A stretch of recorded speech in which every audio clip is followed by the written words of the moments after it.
नमस्कृत्य नरं चैव नरोत्तमं देवीं सरस्वतीं व्यासं ततो जयमुदीरयेत्।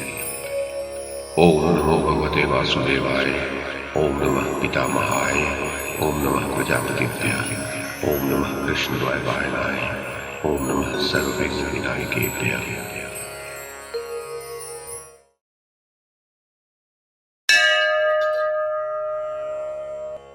वैशंपायन जी कहते हैं, जन्मेजय, मार्कंडे जी ने आगे कहा, धर्मव्याध का उपर्युक्त उपदेश सुनकर कौशिक ब्राह्मण ने उससे पूछा, नरश्रेष्ठ, मुझे शिष्ट पुरुषों के आचरण का ज्ञान कैसे हो?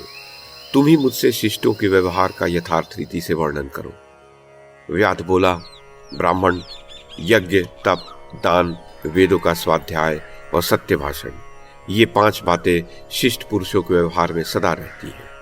जो काम, क्रोध, लोभ, दंभ और उद्दंडता इन दुर्गुणों को जीत लेते हैं, कभी उनके वश में नहीं होते, वे ही शिष्ट और उत्तम कहलाते हैं और उनका ही शिष्ट पुरुष आदर करते हैं।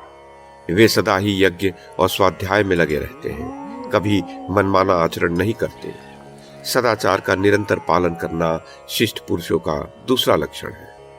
शिष्टाचारी पुरुषों में गुरु की सेवा, क्रोध का अभाव, सत्य भाषण और दान, ये 4 सद्गुण अवश्य होते हैं। वेद का सार है सत्य, सत्य का सार है इंद्रिय संयम और इंद्रिय संयम का सार है त्याग।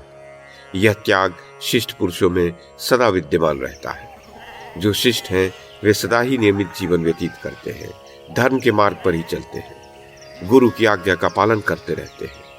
अतः हे प्रिय, तुम धर्म की मर्यादा भंग करने वाले नास्तिक, पापी और निर्दयी पुरुषों का संग छोड़ दो।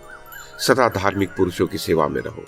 ये शरीर एक नदी है, 5 इंद्रियां इसमें जल है, काम और लोभ रूपी मगर इसके भीतर भरे पड़े हैं। जन्म मरण के दुर्गम प्रदेश में यह नदी बह रही है।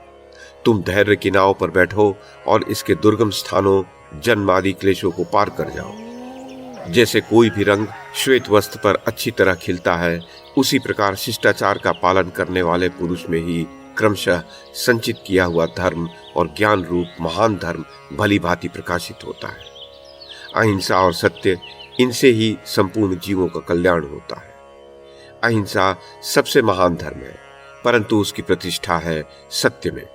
सत्य के आधार पर ही श्रेष्ठ पुरुषों के सभी कार्य आरंभ होते हैं। अतः सत्य ही गौरव की वस्तु है। न्याय युक्त कर्मों का आरंभ धर्म कहा गया है। इसके विपरीत जो अनाचार है, उसे ही शिष्ट पुरुष अधर्म बताते हैं। जो क्रोध और निंदा नहीं करते, जिनमें अहंकार और ईर्ष्या का भाव नहीं है, जो मन पर नियंत्रण रखने वाले और सरल स्वभाव के पुरुष हैं, उन्हें शिष्टाचारी कहते हैं। उनमें सत्व गुण की वृद्धि होती है, जिनका पालन दूसरों को कठिन प्रतीत होता है। ऐसे सदाचारों का भी वे सुगमता पूर्वक पालन करते हैं। अपने सत्कर्मों के कारण ही उनका सर्वत्र आदर होता है। उनके हाथ से कभी हिंसा आदि घोर कर्म नहीं होते। सदाचार पुराने युग से चला आ रहा है। ये सनातन धर्म है, इसको कोई मिटा नहीं सकता। सबसे प्रधान धर्म तो वो है जिसका वेद प्रतिपादन करते हैं। दूसरा वो है जिसका वर्णन धर्मशास्त्रों में हुआ है। तीसरा धर्म है शिष्ट अर्थात संत पुरुषों का आचरण। इस प्रकार ये धर्म के 3 लक्षण हैं। विद्याओं में पारंगत होना, तीर्थों में स्नान करना तथा क्षमा, सत्य, कोमलता और पवित्रता आदि सद्गुणों का संचय शिष्ट पुरुषों के ही आचार में देखा जाता है।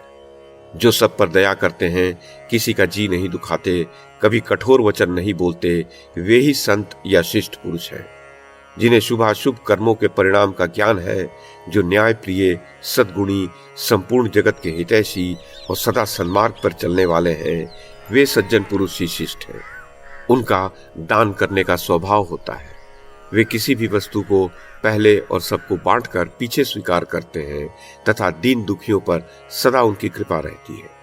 स्त्री और सेवकों को कष्ट न हो, इसके लिए भी वे सदा सावधान रहते हैं और उन्हें अपनी शक्ति से अधिक धन आदि देते रहते हैं। वे सर्वदा सत्पुरुषों का संग करते हैं। संसार में जीवन निर्वाह कैसे हो, धर्म की रक्षा और आत्मा का कल्याण किस प्रकार हो, इन सब बातों पर उनकी दृष्टि रहती है। अहिंसा, सत्य, क्रूरता का अभाव, कोमलता, द्रोह और अंधकार का त्याग, लज्जा, क्षमा, शम, दम, बुद्धि, धैर्य, जीव दया, कामना और द्वेष का अभाव, ये सब शिष्ट पुरुषों के गुण हैं। इनमें भी प्रधानता 3 की है। किसी से द्रोह न करे, दान करता रहे और सत्य बोले। शांति, संतोष और मीठे वचन, ये भी शिष्ट पुरुषों के गुण हैं। इस प्रकार शिष्टों के आचार व्यवहार का पालन करने वाले मनुष्य महान भय से मुक्त हो जाते हैं। हे ब्राह्मण, इस प्रकार जैसा मैंने सुना और जाना है, उसके अनुसार शिष्टों के आचार का तुमसे वर्णन किया है।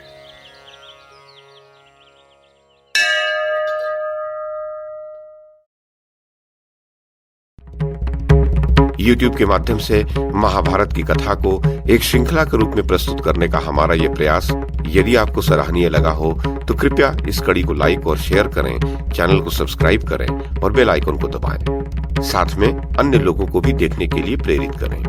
धन्यवाद और नमस्कार।